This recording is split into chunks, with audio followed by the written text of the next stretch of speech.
Սամվել Կարապետյանի առաջարկը կարող է կյանքի կոչվել, եթե ճնշում գործադրվի իշխանության վրա։ Իշխանության վրա ճնշում կարող է գործադրվել, էլի եմ ասում,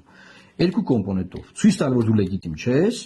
դելեգիտիմացնել եւ երկրորդ փողոցային ճնշումը։ Հիմա փողոցային ճնշումը չկա։ Գնացինք առաջ։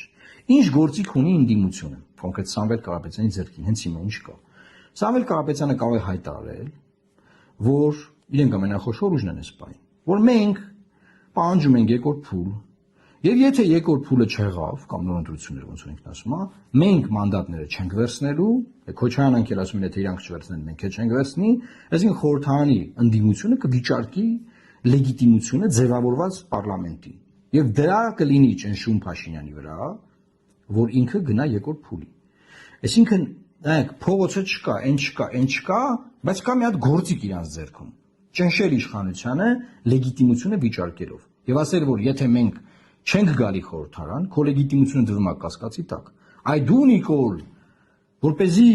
քո լեգիտիմությունը չդնես կասկածի տակ, գնա երկրորդ փուլ։ Կարող ես երկրորդ փուլում մեզ կրի։ Այս էր Սամվել Կարապետյանի ասածը, բայց գործիքը ճնշման, թե ինչպես պետք է ճնշել, որ գնա երկրորդ փուլի, դա բնականաբար չի երևում, չկա։ Հիմա ես առաջարկում եմ, որ ընդդիմությունը կարող է դա անել, այսինքն Սամվել Կարապետյանը կարող է նախապայմանը դնել եւ այդ նախապայմանով Նիկոլ Փաշինյանին պարտադրել երկրորդ փուլ։ Եթե չէ, ոչ մի ձևի Նիկոլ Փաշինյանը իր վրա ճնշում չի զգալու, որ ինքը գնա երկրորդ փուլի կամ նոր վերաքվեարկության։ Ոչ մի ձևի։ Եվ այս պարագայում գդիմեն ՍԴ, գդիմեն ստեղ, ընդեղ եւ ճնշումը այդ մակարդակի չի լինի։ Եվ այդ որոշումները կհրապարակվեն, հետո կասեն, եթե պիտի դիմեիք ՍԴ-ն ասեր ամեն ինչ նորմալ է, գնացեք պարլամենտ, ու դուք չգնայիք,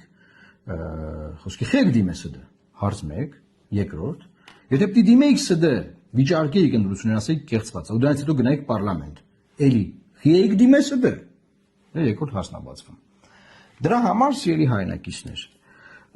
ես շատ եմ մտածել, բնականաբար, շատ խորը լոգիկա կա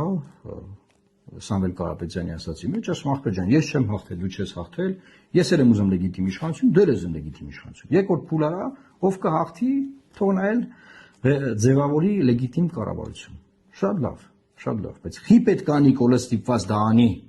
Ինչի համար, ոնց պետք է ստիպի ինքը, ոնց պետք է ինքը զգա, որ ձև չունի, պետք է գնա այս երկրորդ փուլին, ոնց։ Միակ բանը, որ կարելի է այս պահին անել, որտեղ ես չեմ հավատում փողոցին, փողոց չի լինելու, արդեն չի եղել, չի կարող լինել, էներգիան գնացած է։ Դա այնա, որ իրենք կարող են ասել, որ մենք չենք վերցնի մանդատները, եթե դու չանես երկրորդ փուլ։